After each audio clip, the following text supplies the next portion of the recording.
Have you ever imagined discovering that your neighbor, that calm and polite man, is hiding a dark secret? What if everything you thought was normal was actually a facade? What would you do if you knew the truth? Subscribe to the channel, leave a like, and turn on notifications so you don't miss any details of this story. Let's uncover together what happens when the lie becomes unsustainable.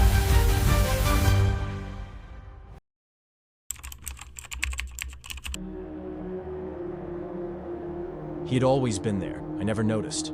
At first, I even thought he was just a regular type of neighbor, the kind who doesn't make noise, keeps the house spotless, and never asks for favors. He lived 2 houses down, but far enough for his presence to be almost invisible in my daily life. His routine seemed to intertwine with mine so quietly that, if someone had asked me about him, I would have probably said I barely knew him. It was as if he were there, but at the same time, never really present.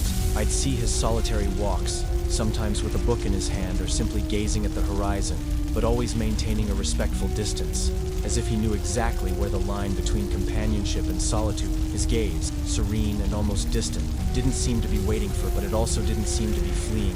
Sometimes I'd pass by the window and see him in the same place, in the same position. His house seemed to breathe in silence, in no rush to change or reveal itself, as if the time inside it was something only he understood. I never had enough curiosity to know more, until one day, something changed. A detail that, no matter how obvious, had never crossed my path before. Something made me stop and look at him differently, almost as if, for the first time, I was truly seeing who he was. And from that moment on, I couldn't ignore him. His name was Jose, a simple, common name, almost without a story. When we crossed paths in the hallway, he'd greet me with a discreet smile and a soft voice. Nothing that stood out. In fact, I felt relieved that he was so quiet. I don't like intrusive neighbors, you know? I enjoy silence and keeping my routine intact. Jose, with his almost invisible presence, seemed to understand that perfectly. He didn't get too close, didn't force conversation, and most of the time, I saw him more as a shadow than a real person.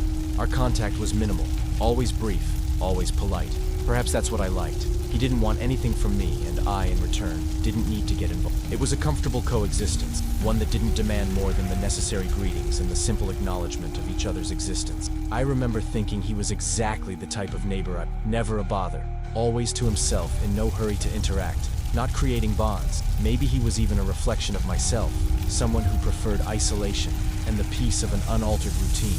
But as it happens with all the cliches of life, the truth is that no matter how hard we tried to keep our distances, there was something about that simple name that began to unsettle me. Jose. A name that somehow seemed to carry more weight than I had imagined. Something in his discreet smile made me wonder, what if he had more stories than I thought? What if, behind that silence and that flawless routine, there was something hidden that I had never dared to discover? Things started to change after an incident. I don't remember exactly when, but one night, I heard something. The sound was strange, almost as if something was being dragged across the floor, but it was very soft, as if someone was trying to move without making a sound. The sound came from Jose's house. At first, I thought it was my imagination, but deep down, something bothered me. I couldn't sleep that night. It was a subtle sound, almost imperceptible, but it took me away from the tranquility of my room, like a current growing stronger, even though it couldn't be seen. I lay in bed, my eyes fixed on the ceiling, waiting for the noise to stop. But it kept going, persistent, in short intervals, as if someone was trying to move without being detected, without wanting to draw attention. I knew it wasn't normal. Jose had always been so quiet, so absent, and that night felt different, as if something was breaking the normality of everything. I wanted to ignore it, tell myself it was just the wind or some other unexplainable noise, but the feeling of unease settled in. With every sound I turned in bed, trying to understand what was happening. What disturbed me the most was the fact that all that time, I didn't hear any other sounds coming from his house. No doors opening, no firm footsteps, nothing that seemed natural. Just that soft dragging, almost deafening in its subtlety. As if he was trying to hide something. As if he was moving, but in a way that couldn't be. Something inside me knew that night would change my perception of Jose. Something had changed, and I didn't know if I was ready to find out what it was. In the following days, I noticed something else. He seemed more tense.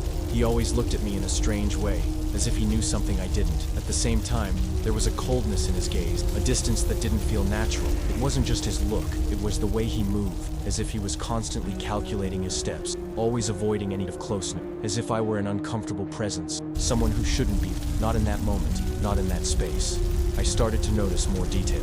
The door of his house, which had always been slightly ajar, was now frequently. Before, He left for work at 8 a.m., odd like clockwork, but now his schedule seemed more unpredictable, as if he were trying to escape some kind of surveillance or perhaps hide something. The movements behind the windows, almost always quick and discreet, seemed to conceal something. Sometimes, I'd see him there, inside the house, in a quick glimpse, but always dodging my sight, as if he were avoiding being seen.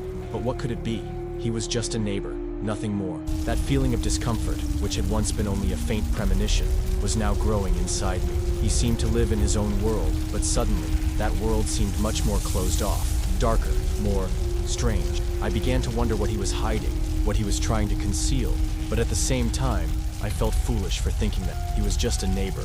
My mind tried to rationalize it, but curiosity was already there, pushing me down a path from which I didn't know if I could turn back.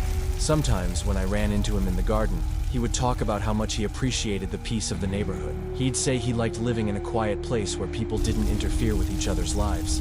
People don't care about what happens inside their houses, he always said. And that comment began to unsettle me.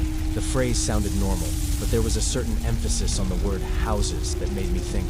I couldn't understand why he was so concerned about what happened inside the house. It was as if, when he said the word, he was referring to something beyond mere privacy, something hidden within the walls and rooms of every home.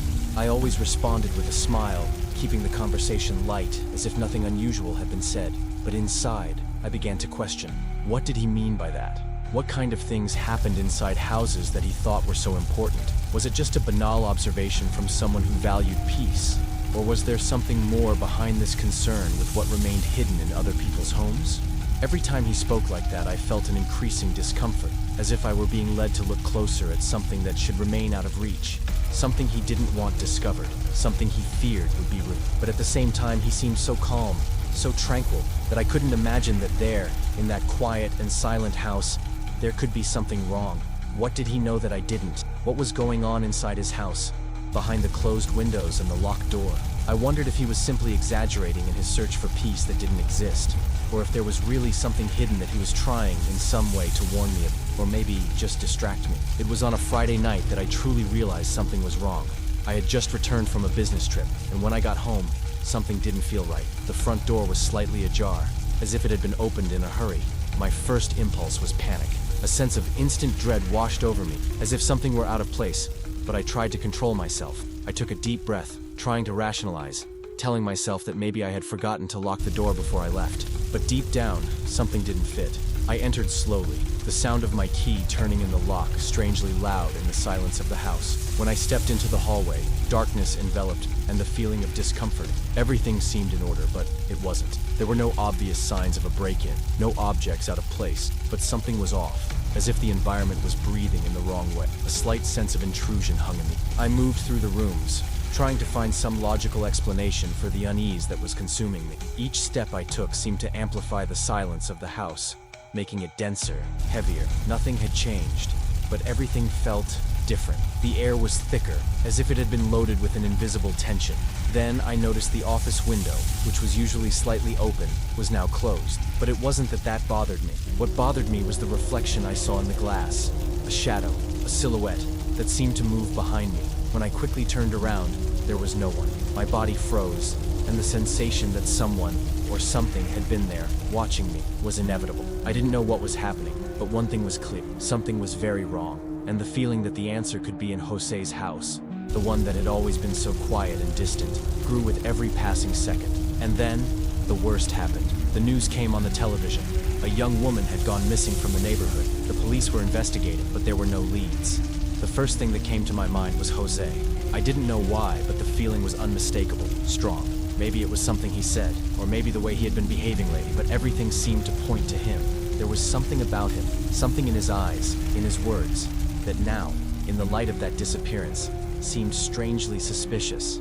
Maybe it was a feeling, something my intuition was trying to warn me about, but I couldn't deny that the connection, deep down, felt inescapable. It was no longer a question of whether he could be guilty, but what I would do with this feeling. How could I ignore the strange sense that something was terribly wrong, even without proof, without anything concrete? I wanted to believe it was just paranoia, that I was overreacting, but with every recollection of the days before, the feeling only grew stronger. He, who had always talked so much about the privacy of houses, about how people didn't care about what happened inside them, now, it sounded different. Something in that speech didn't just seem like a defense of his own isolation, but an attempt to divert attention, to make us accept that life inside his house, and perhaps in others, was something no one should question. And the worst part was that I didn't know what to do with this feeling. The idea of confronting him seemed absurd. He had never given me any reason to suspect something so serious, and yet, everything inside me told me I was seeing something that no one else wanted to acknowledge. What should I do now? I watched him, tried to find some clue, some sign that would validate my suspicions, but at the same time, I feared what I might discover. I was becoming part of something I didn't understand, and the only thing I knew for sure was that nothing would be the same from that moment on. The silence of the neighborhood, the tranquility I had always appreciated, all of it was now tainted by doubt, and I didn't know if I was ready to face what came next. The following night, I decided to watch his house from a distance. Something inside me pushed me to understand what was happening, to discover if my suspicions had any basis, or if they were just the result of growing paranoia. Jose's house always seemed so calm, so harmless during the day, but at night, when the shadows took over, everything seemed to hide something. What caught my attention the most was the basement window. It was always closed, but that night, it was slightly ajar. It was a small detail, almost insignificant, but it made me stop. Something inside me told me that wasn't normal. I crept closer, sneaking through the shadows, trying to make no sound, as if my presence were a signal to him, as if he could sense me even without seeing me. My heart pounded, and I knew I shouldn't be there, but the urge to discover what was going on was stronger than anything else.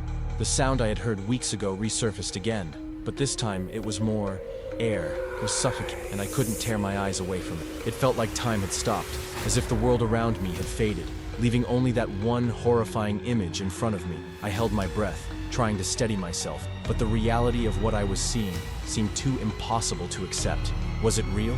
Was I hallucinating? My mind raced with 100 different thoughts, but I couldn't make sense of any of them. The figure on the floor was so still, so lifeless, and yet I couldn't bring myself to move.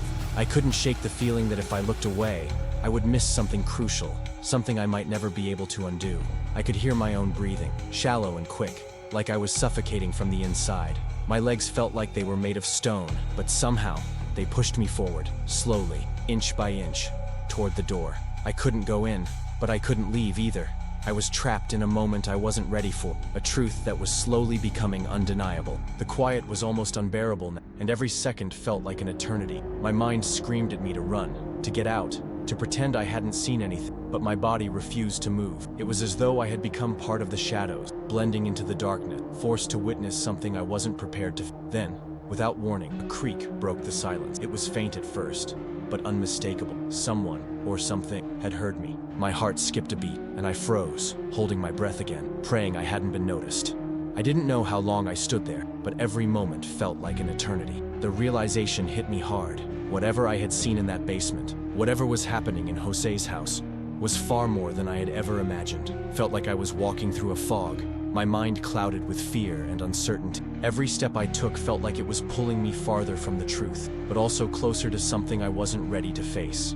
My heart raced, pounding in my chest as I tried to make sense of everything. What should I do next?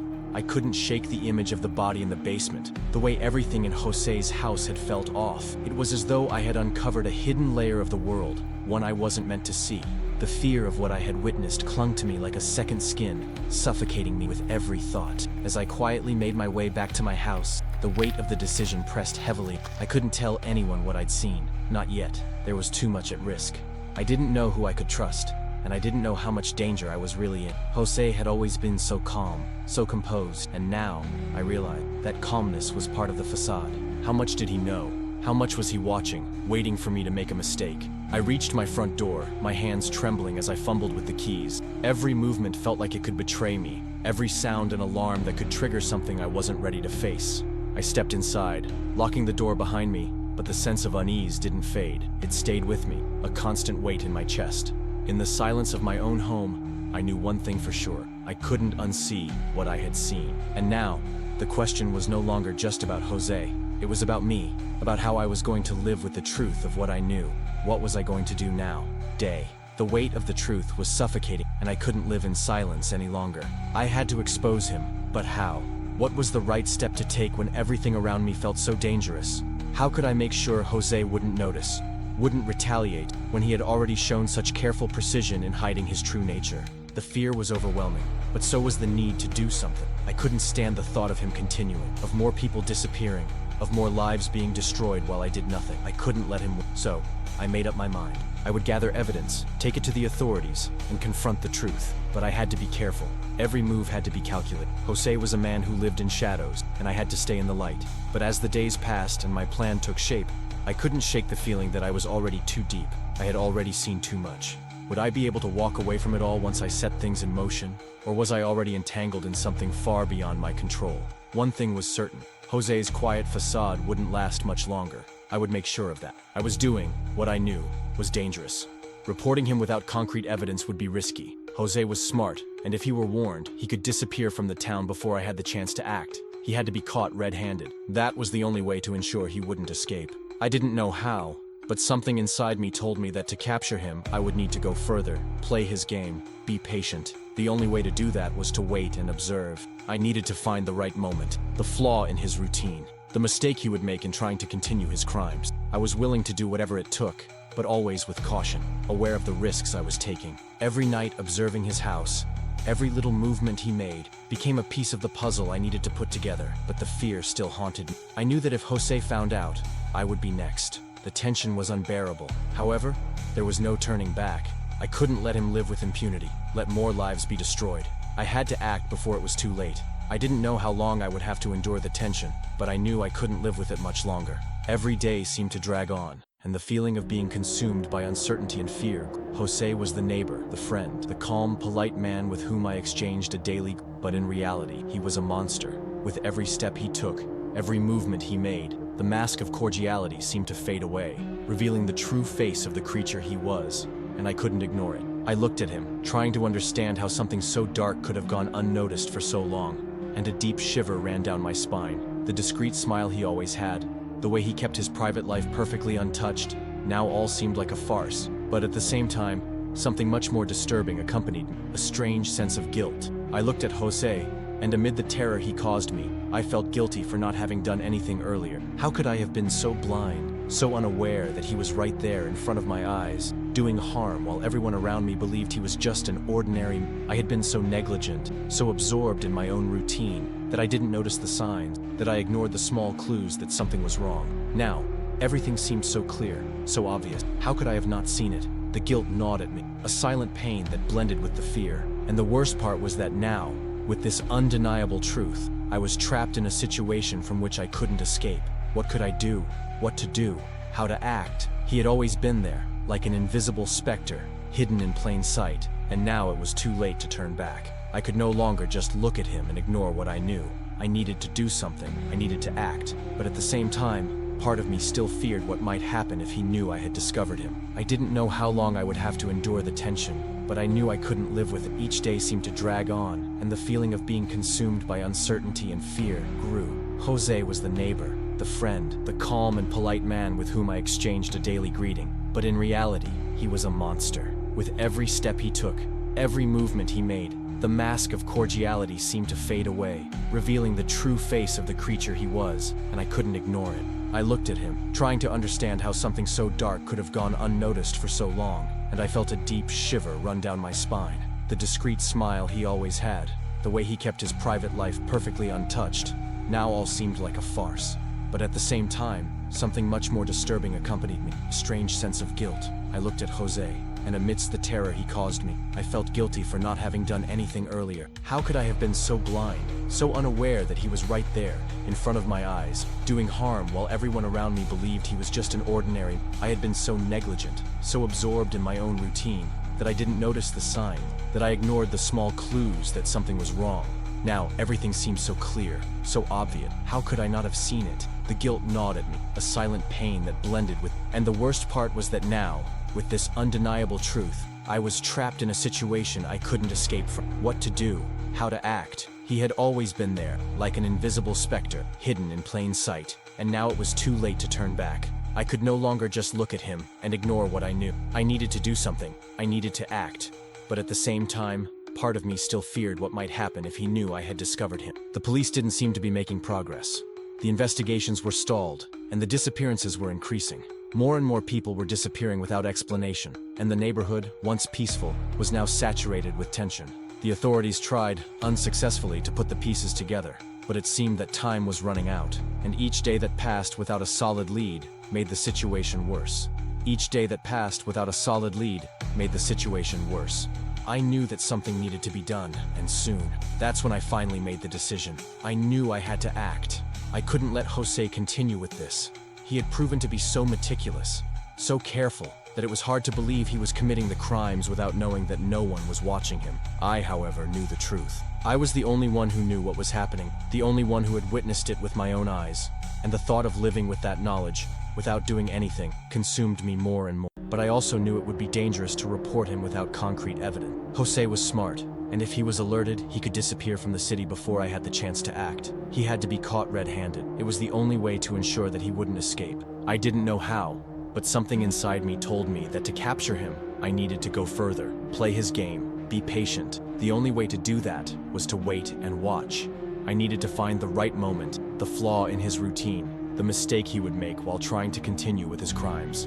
I was willing to do whatever it took, but always with caution, aware of the risk I was taking. Every night watching his house, every small movement he made became a piece of the puzzle I needed to assemble, but the fear still followed me. I knew that if Jose discovered me, I would be the next one. The tension was unbearable. However, there was no turning back.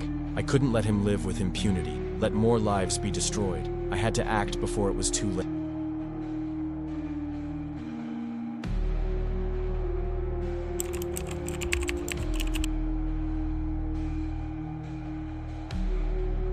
I looked at him for the last time, trying to find the person I loved, but what I saw was no longer human. His eyes, once so familiar, were now empty, as if life had been drained from him, leaving only a cold, indifferent shell. He was so distant from me that I no longer knew if there was a way to go back. Every trace I recognized seemed like a distorted memory, a reflection of something that was lost long ago. He was no longer the man I married. He was something else, something dark, a shadow of what he once was, and I was lost in this abyss of psychological terror, where neither he nor I knew what the next move would be. Every second felt like an eternity, and the tension in the air was palpable. I wanted to scream, to question, but the words just wouldn't come. All I felt was a growing sense of helplessness. He watched me, perhaps waiting for me to do something, but I didn't know what to do. I no longer knew how to reach him, how to rescue the part of us that had disappeared. I was trapped in a game I didn't understand, with rules that even he no longer comprehended. I was about to discover something I didn't want to know, something that would change everything forever, something I feared, but knew was there, in front of me, waiting to be revealed. I felt like I was on the edge of a precipice, and any step I took would take me deeper into that abyss. But somehow, I could no longer go back. I knew that once I discovered it, nothing would ever be the same. The truth he had hidden, the truth about him and about us, was about to be unearthed. And even with the fear growing inside me, a part of me wanted to know. Because in the end, the only thing left was to face reality, no matter how devastating it was. I wanted to run. I wanted to leave the house, run into the street and scream, to rid myself of the crushing weight that followed me day after day. But I couldn't. He had surrounded me in such a subtle, precise way that I no longer knew where I began and where he ended. Every movement of mine, every thought, seemed to fall within the boundaries he had drawn for me. I was immersed in this labyrinth, not knowing how to get out, not even knowing if there was still a way out. He had made me believe that everything happening was normal, that the small manipulations, the gestures of control, the imperceptible changes were just part of life. Part of love. He convinced me that my insecurities and fears were nothing but fantasies, that my perception was distorted, and that the reality I knew was, in fact, the true madness. Until the moment when I could no longer believe in anything. Everything I thought I knew had dissolved. I no longer knew what was real, what was mine, what was his. The scariest part was realizing that I wasn't just lost in my own thoughts, but lost in something he had created, something he knew how to build with precision, with patience. He didn't force me, didn't shout at me, but he led me, little by little, to a place where I began to doubt myself. I no longer knew if what I felt was fear, regret, or simple resignation. The worst part was that he already knew this. He knew I no longer had control, that the line between right and wrong was blurring, and that somehow fed him. I was lost, playing a game I didn't understand, and he knew there was no way I could escape, because in the end, he wasn't just controlling the game, he was the game itself. And me? I was just a spectator, caught in his web, and I began to ask myself, am I in danger, or am I the monster here? The doubt consumed me. I tried to rationalize, to understand, but everything became increasingly unclear. He was still in the room, watching me, as if he knew the whirlwind of thoughts tearing me apart from the inside. And when he spoke, his voice was calm, almost bored, but with a tone that made my stomach churn. "Do you really think you can escape me?" he asked. And for the first time, I realized that he wasn't just talking about a physical escape. He was talking about escaping my own reality, my attempt to flee the web he had woven around me. Invisible but unyielding, he was enjoying it. He was enjoying my confusion, my helplessness. Each word he said seemed to turn another key in my mind, unlocking yet another door. He watched me, as if it were all just a big game, and I, a simple piece that he moved with the precision of someone who knew exactly what they were doing. I was a pawn, and he was in control of the game. He understood the rules. He created them, and I didn't know how to play. I didn't even know if I ever had. Everything I thought I understood about us, about myself, about reality, was disintegrating before my eyes. I no longer knew if what I felt was fear, regret, or simple resignation. The worst part was that he already knew this. He knew I no longer had control, that the line between right and wrong was fading, and that somehow fed him. I was lost, playing a game I didn't understand, and he knew there was no way I could escape, because in the end, he wasn't just controlling the game, he was the game itself, and me? I was just a spectator, caught in his web. I knew then that the only way to escape this was to completely break from reality. I would have to destroy everything he made me believe, everything he built inside me. He had woven an invisible net, made of lies, manipulations, and fears, and I was so tangled in it that I didn't even know where my truth began and where his ended. Every